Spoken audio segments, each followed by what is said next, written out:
रहा था, उस युद्ध में अब विराम लग गया है। हम लोगों से जानने का प्रयास करेंगे आखिर युद्ध रुकने की वजह क्या है। जब भी पाकिस्तान से लड़ाई लड़ी थी तो अच्छी इच्छा शक्ति के साथ उससे लड़ लेना था, और जब हमने बढ़त बना ली थी तो फिर क्यों छोड़ना। मैंने पाकिस्तान के जो उप प्रधानमंत्री हैं और शायद रक्षा सचिव वगैरह, उन्होंने पोस्ट किया पाकिस्तान सीज फायर करता है विदाउट अपनी इंटीग्रिटी से, और उन्होंने एकता और अखंडता से कॉम्प्रोमाइज किए। तो असल में वो ये कहना चाह रहे थे कि भारत की सेना ने पाकिस्तान का जो एरिया लड़ाई में जीता है वो भी वापस करे, और तब जाके हम भारत के साथ सीज फायर को एग्री होंगे।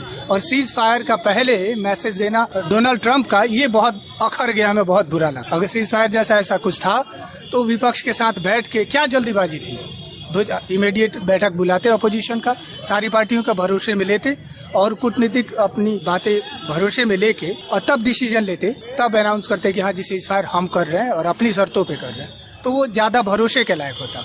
अभी लीडर ऑफ अपोजिशन फिलहाल राहुल गांधी जी ने एक विशेष मीटिंग बुलाई है, और देखा जाए सरकार क्या जवाब देती है, उसका हमें इंतजार करना चाहिए। 56 इंच के सीने वाले के हाथ में देश है, फिर भी मतलब विराम रुक जाता है, जो कि छोटा सा एक देश पाकिस्तान है, फिर भी रुक क्यों जाता है। देखिए, पाकिस्तान एक पिद्दी देश है। पाकिस्तान से हमारे भारत देश की तुलना कभी नहीं की जानी चाहिए।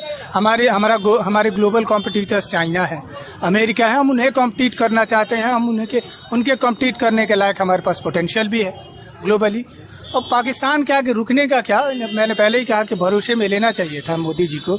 मोदी जी लेकिन जनरली एक प्रधानमंत्री के तौर पे मैं उनका आलोचक हूं, और वो मैक्सिमम फ्रंट पे बहुत बैकफुट पे चले आते हैं, सही फैसले नहीं कर पाते, क्योंकि वो मूलतः संघ बैकग्राउंड से हैं और वो जमीन से ज्यादा जुड़े हुए नहीं हैं, सामाजिक बैकग्राउंड से नहीं, कम्युनल बैकग्राउंड। तो भारत के यहाँ जो बैकग्राउंड है एग्रीकल्चरल और यहाँ की सांस्कृतिक विविधता को आरएसएस बहुत बेहतर ढंग से नहीं समझता। मोदी जी एक फेल्योर प्राइम मिनिस्टर कहेंगे, हालांकि विदेशी मामलों में हम उन्हें ज्यादा नहीं बोलना चाहेंगे। भारत पाकिस्तान के खिलाफ लड़ रहा था या पाकिस्तान के आतंकवादी के खिलाफ लड़ रहा है। पाकिस्तान की ये जो अशांति वाली, पाकिस्तान का मतलब ये आतंकवाद का पर्याय पाकिस्तान है, तो उसके साथ पूरी तरीके से उसको डोमिनेट करना चाहिए था।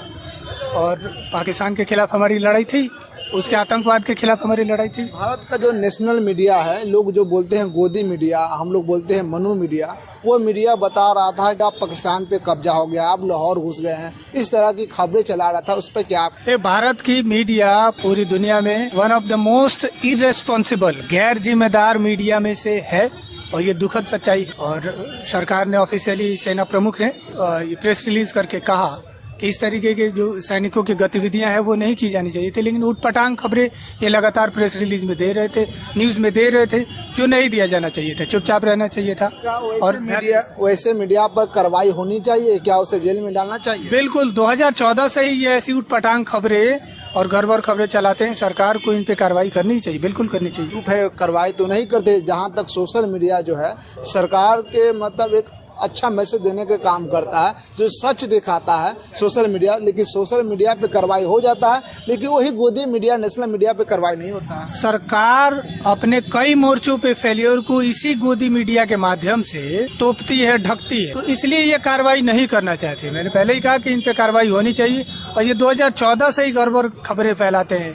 अभी भी इसमें अगर इनके फेल्योर आता है मोदी जी का, जो पहले दिख रहा है, तो इसी गोदी मीडिया के माध्यम से वो उसे ढकना चाहेंगे, दुष्प्रचार करके, और जनता को गुमराह करना चाहेंगे, तो इसीलिए सरकार इन पे कार्रवाई नहीं कर रही है। हम तो कहते हैं कि कार्रवाई होनी चाहिए, गलत खबरों पे लगाम लगनी चाहिए, और जो सच्चे प्रेस वाले हैं उनको प्रमोट किया जाना चाहिए। भारत पाकिस्तान का जो युद्ध रुक गया, इसका क्या वजह हो सकता है? देखिए, वजह तो एक जो ग्लोबल प्रेशर है उसका है, लेकिन मुझे जो समझ में आता है कि अगर भारत पाकिस्तान का युद्ध रुका भी तो रुक जाने से हमें कोई दिक्कत नहीं है। मुझे मालूम है, मेरे घर से भी लोग सेना में है, मुझे मालूम है कि अगर कोई अपना कोई खोता है तो किस तरीके का दर्द होता है, लेकिन फिर भी मैं उससे नाराज हूँ। मैं इसलिए नाराज हूँ कि हमारा पंचायती कोई तीसरा आदमी कर रहा है। अच्छा। यही मोदी जी 14 में यह कह करके आए कि भारत को पाकिस्तान जब मारता है तो भारत के विदेश मंत्री रोते रोते अमेरिका चले जाते हैं कि हमको बचाइए पड़ोसी से, और आज यही मोदी जी कह रहे हैं कि ना ट्रंप बाबू बड़ा बढ़िया काम किए हैं, हम लोगों का समझौता करवा दिए हैं। तो ये पंचायती फरदलाली नहीं चलेगा। इस बार मोदी जी का जो हिंदुत्व और राष्ट्रवाद है, इससे भी पर्दा गिर चुका है। इस बार अगली बार जब ये चुनाव में आएंगे तो ये जो कठपुतली बन के घूमते थे, ये राष्ट्रवाद का चोला ओढ़ करके चलते थे कि हमसे बड़ा राष्ट्रवादी कोई नहीं है, ये राष्ट्रवाद का चोला इनका उतर चुका है। ये हिंदुत्ववादी का जो चोला लेकर के चल रहे थे कि हम पाकिस्तान को नस्त नाबूद कर देंगे, धुआं धुआं कर देंगे, इनका चोला उतर चुका है। अब इनकी कांट की हाड़ी अगले चुनाव में तो कम से कम अगर दलाली मीडिया, गोदी मीडिया बार बार दिखाती भी रहेगी, तब भी काट की हाड़ी अगली बार नहीं चढ़ेगी। गोदी मीडिया और भाजपा के समर्थक के लोग कह रहे थे कि एक कॉल से रूस, रसिया, यूक्रेन का झगड़ा रुक जाता है, लेकिन अब वही कॉल तो अमेरिका ही झाई को रुकवा देता है। ये अंधभक्त है, ये कहीं भी बैटिंग करेगा। ये अंधभक्त जो है, ये कहीं भी बैटिंग करना शुरू कर देगा। कुछ दिन पहले क्या कह रहा था, बटोगे तो कटोगे, एक है तो सेफ है, फिर जातिगत जनगणना लाया। उसके बाद कह रहा था कि अब जिस दिन ये समझौता हुआ उसके एक रात पहले ही लोग क्या बैटिंग कर रहा था, मोदी जी चढ़ जाएंगे आज रात में, कहाँ इस्लामाबाद उड़ा देंगे, लाहौर उड़ा देंगे, यही ना कह रहे थे एक रात पहले। अब जैसे ही समझौता हो गया, उनका आंका जब झुक गया, तो अब वो अपना बोल बदल देंगे। आज से वो बैटिंग ये करना शुरू कर दिए हैं कि ना ना ना, युद्ध से तो देश को खतरा है, युद्ध से देश का इकोनॉमी टूट जाएगा। अब सब ज्ञान वो पढ़ावेंगे।